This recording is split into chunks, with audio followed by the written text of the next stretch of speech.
वह एक छोटा सा गांव था। उस गांव में रामू और राजेश नाम के दो दोस्त रहते थे। वो अपना जीवन जीने के लिए कुछ न कुछ काम करके पैसा कमा ही लेते थे।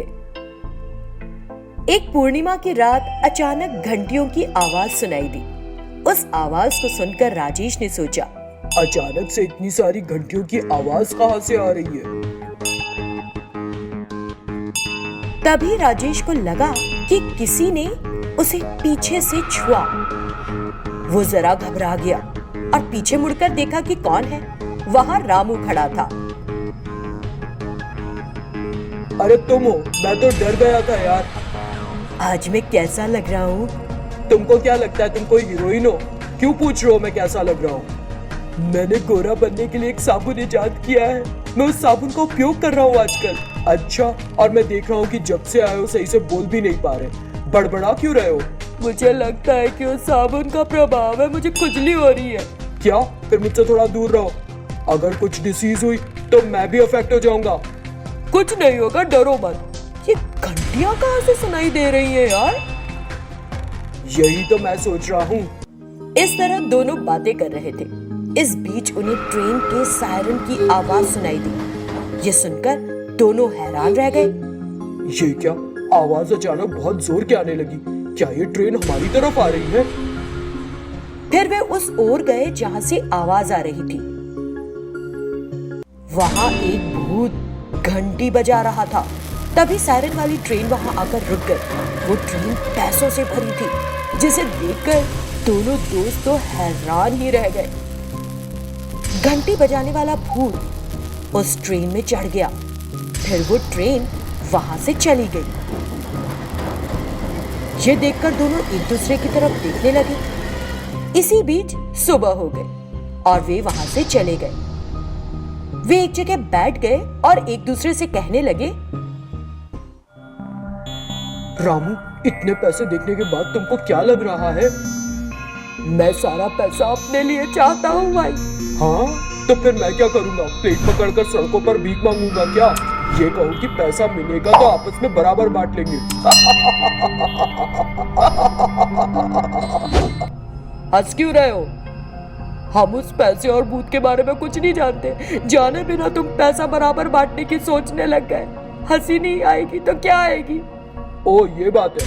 चलो तो आज हम उस भूत की कहानी जानेंगे। मेरे पास इसके लिए पहले से ही एक प्लान है। जैसे मैं कहूँ वैसे ही करना। ये सुनकर रामू ने कहा, ठीक है। अगली रात घंटी फिर से बजना शुरू हो गई। दोनों दोस्त अपनी योजना के अनुसार वहां गए। रामू एक जादूगर के वेश में आया। फिर वो बड़े रुआब से उस भूत के पास गया और जोर से बोला, ए भूत, कौन हो तुम? यहाँ क्यों आए हो? अगर सच नहीं कहोगे तो मैं तुम्हें पकड़ लूंगा। ये सुनते ही वो भूत बहुत डर गया और बोला, नहीं नहीं, मुझे कुछ मत करना। हम साल में बस एक बार इस गांव में घूमते हैं। हम बहुत अमीर थे। जब हम जीवित थे तो हमने लालच में आकर सिर्फ पैसा कमाया, उसका आनंद नहीं लिया। और फिर एक दिन हम सभी एक ट्रेन दुर्घटना में मारे गए। फिर हम भूत बन गए और सारा पैसा इस ट्रेन में चढ़ा लिया और सभी गांव में घूमने लगे।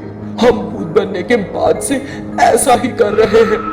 मैं सच कह रहा हूँ, मेरी बात पर भरोसा करो। मैं तुम्हें कोई नुकसान नहीं पहुंचाऊंगा। ओ, ये बात है। फिर क्या वो ट्रेन अब यहाँ आएगी? हाँ, ट्रेन तो आने वाली है। मेरा दोस्त भी आ रहा है उसमें। तभी वो ट्रेन वहां आकर रुक गई।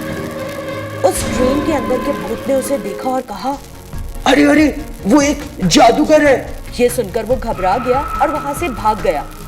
बाहर खड़े भूत ने उसे आवाज दी, दोस्त, एक मिनट रुको। वो कुछ नहीं करेगा, वो दोस्त है मेरा। तब रामू ने जादूगर के वेश में उससे कहा, तुम जाओ और जल्दी से सारा पैसा ले आओ। तो तुम जानते हो ना कि मैं क्या कर सकता हूँ। उसका ये कहना था कि वो भूत भी वहां से भाग गया। उसे भागते देखकर दोनों दोस्त खूब हंसे और उस सारे पैसे को ले लिया और वहां से चले गए। इस बीच सुबह की पहली किरण फूटते ही वो ट्रेन वहां से गायब हो गई। फिर दोनों दोस्त पूरी घटना पर बहुत हंसे। उन्होंने उस पैसे को समान रूप से बांट लिया और आराम से जीवन बिताया। शंकरपल्ली नाम का एक गांव था। उस गांव में नंदू नाम का एक मैकेनिक रहता था। वो कम कीमत पर पुरानी मोटरसाइकिल्स खरीदता था, फिर वो उन्हें नए में बदल देता था और नया करने की लागत और कुछ मुनाफा जोड़कर उन्हें बेच देता था। माधव नाम का एक शख्स हर दिन उसे बाइक के पुराने हिस्से लाकर देता था और बेचता था। नंदू हिस्से देकर सही पैसा देता था और दोनों का काम अच्छे से चल रहा था। एक दिन वो माधव एक पड़ोसी गांव गया। वहां उसने एक लावारिस पड़ी बाइक देखी तो उसके पास गया। वाह, आज का दिन तो सच में बहुत अच्छा है। अगर मैं इसे नंदू को बेचूंगा तो वो मुझे अच्छे पैसे देगा। ये सोचकर वो उसके और करीब गया। जब वो उस बाइक को छूने लगा तो अचानक उसमें से आग की लपटें निकली। ये देखकर माधव ने सोचा, अरे अरे, ये एक मायावी बाइक है क्या? मुझे लगता है इसीलिए इसे अभी तक किसी ने उठाया नहीं। मैं नहीं लूंगा ये जोखिम, मुझे नहीं चाहिए ये बाइक। ये सोचकर वो वहां से चला जाता है। अगले दिन सुबह वो फिर नंदू के पास गया। नंदू ने उससे पूछा, अरे माधव, कल तुम कहाँ थे? दिन भर नहीं आए। देखो मेरे हाथ कितने बुरी तरह जल गए हैं नंदू। इस तरह माधव ने उसे बताया कि क्या हुआ था। ये सुनकर नंदू हैरान रह गया।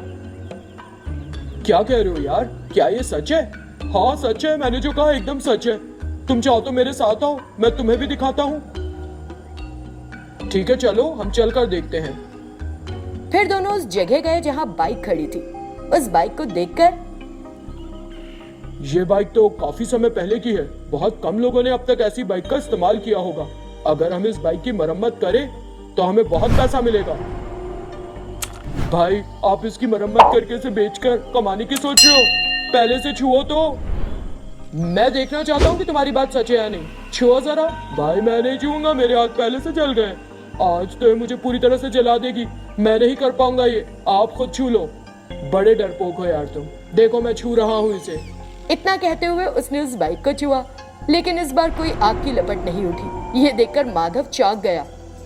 भाई ये क्या बात हुई? जब मैंने इसे छुआ था तो इस बाइक ने मेरे हाथ ही जला डाले थे, लेकिन आपके छूने पर बिल्ली जैसे पड़ी है। ये एक मैकेनिक का हाथ है। इतना कहकर वो बाइक को ले गया। फिर नंदू ने उसे एक नई बाइक में बदल दिया। वो देखने में बहुत ही शानदार लग रही थी। माधव ने उस बाइक को देखा और कहा, भाई ये बाइक कितनी बुरी हालत में थी, लेकिन आपने इसे एकदम नई बाइक में बदल दिया। आप हैं असली मैकेनिक। इस बाइक को मैंने दिखाया था। कुछ पैसे दीजिए ना, मैं तुम्हें जरूर दूंगा। पहले मुझे देखने दो कि ये कैसे काम करती है। इतना कहकर उसने उस बाइक को स्टार्ट किया। तभी सोने के सिक्के उस बाइक के साइलेंसर से बाहर आए। यह अजूबा देखकर दोनों की आंखें खुली की खुली रह गई। तभी नंदू के दादाजी की आत्मा प्रकट हुई। मेरे पोते नंदू, मैं तुम्हारा दादा हूँ। इस बाइक में कई जादुई शक्तियां हैं। अगर हमारे परिवार के लोगों के अलावा कोई भी इस बाइक को छुएगा तो बाइक से आग की लपटें निकलकर उसके हाथों को जला देंगी। इस जादू की बाइक से तुम्हारा जीवन पूरी तरह से बदल जाएगा। ये कहते ही वो वहां से गायब हो गए। ये देखकर नंदू ने कहा, हे ईश्वर, मैं बहुत खुश हूँ। माधव, ये सब तुम्हारी वजह से हुआ है। इस तरह वो बहुत खुश हुआ और फिर से उस बाइक को चलाने लगा।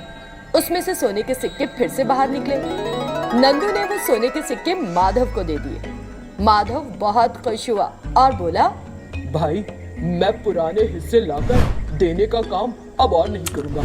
इन सोने के सिक्कों से जो आपने मुझे दिए हैं कुछ धंधा करूंगा। इतना कहकर वो वहां से चला गया।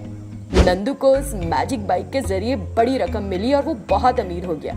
उसने अपनी एक बड़ी बाइक कंपनी भी शुरू कर ली। इससे नंदू का जीवन पूरी तरह से बदल गया। वो मेहनती तो था ही, उसने अपना बिजनेस खूब आगे बढ़ा लिया।